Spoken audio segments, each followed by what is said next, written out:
All right. So we're diving into acquisitions today. You know, those big business moves where one company scoops up another. Yeah. We're going beyond just like, you know, the surface level stuff. Definitely. We're digging deep into the why, what could possibly go wrong. Exactly. Because, you know, it's one thing to read a headline, but it's a whole other thing to actually understand the forces at play. Absolutely. So we've got some great research lined up. And our mission today is to unpack this whole acquisition game, to really make you the smartest person at the water cooler when it comes to this stuff. Love it. Now, technically, an acquisition is when one company takes over another. Right? That's the basic gist. Yeah. But I feel like it's got to be way more complicated than that. Oh, for sure. It's not just about like a change in name on the door. Right. We're talking about gaining control, like full control of the other company's assets, operations, decision-making, everything. Wow. So it's like a total takeover. Pretty much. Now, I remember reading about Facebook and Instagram. That was a pretty big deal, right? Absolutely a textbook example. I mean, Facebook, they wanted to keep their grip on the social media world, and Instagram was this huge up-and-comer. Everyone was using it. Exactly. They're exploding in popularity, especially with younger folks, all about the photos and videos. So Facebook just saw the writing on the wall and said, we got to get these guys. You could say that, yeah, they basically neutralized a potential rival. Smart. Right. Because who knows what would have happened if Instagram had stayed independent. They might be even bigger than Facebook now. Possibly. It's like in the business world, you're either growing or you're dying. That's a harsh truth, but often true. So I'm guessing that's the main reason companies do these acquisitions, to get bigger. Well, growth is definitely a major motivator, but it's not always the only one. Okay, so what else is there? Think about it like this. Sometimes it's about eliminating the competition. Like a preemptive strike. Precisely.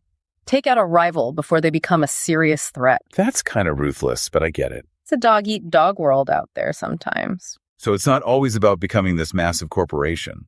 Not necessarily. Sometimes it's about filling in the gaps. Maybe they need a specific technology or talent that they don't have in-house. Makes sense. Or maybe they want to tap into a new market, one they've been struggling to break into on their own. So acquisition can be like a shortcut.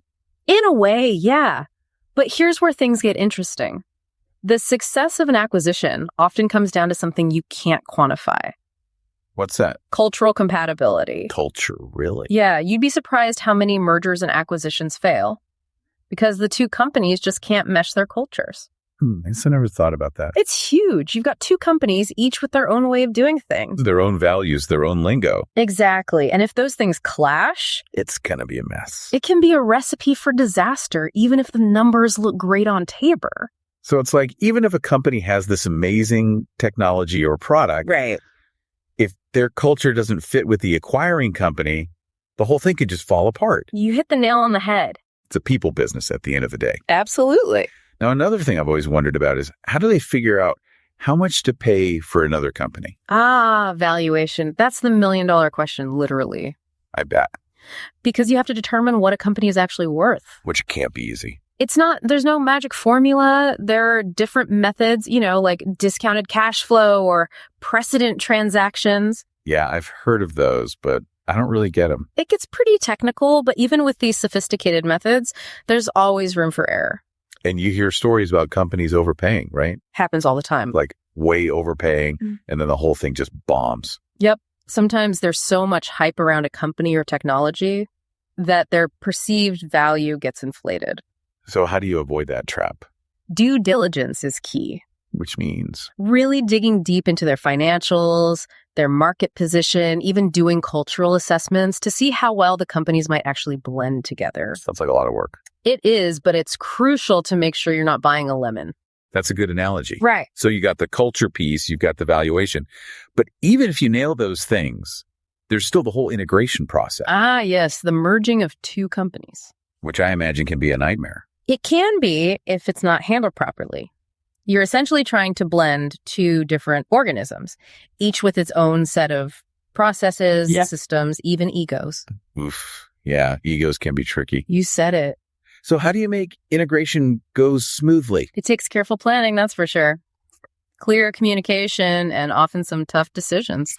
Who stays, who goes, how things are going to be structured moving forward. Wow. So it's like way more than just signing a contract and shaking hands. Oh, yeah, this is major surgery. And then on top of all that, you've got the government watching everything. Ah, yes, the regulatory hurdles. Governments scrutinize these big acquisitions. Why is that? To prevent monopolies. So one company doesn't control everything. Exactly. They want to ensure fair competition. Which is good for consumers, right? Absolutely. But I bet that regulatory process can be a real pain. It can be lengthy and complicated. And I bet it can even kill a deal sometimes.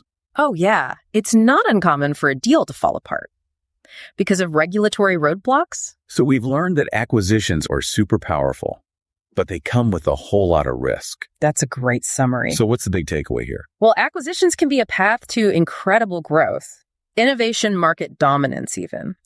But they require meticulous planning, thorough due diligence, and a deep understanding of both the financial and the human aspects of the deal. It's like you need a sharp business mind, Yes. but also a good dose of emotional intelligence. Couldn't have said it better myself. Fascinating stuff. It is. So for all of you listening out there, next time you hear about a big acquisition, I want you to think about what we've discussed today. Think about what might have motivated that acquiring company. Were there any potential downsides they might have overlooked? Do your own deep dive. Exactly. Keep exploring, and you'll gain a deeper understanding of this complex but captivating world of business. All right, that's a wrap for today. See you next time.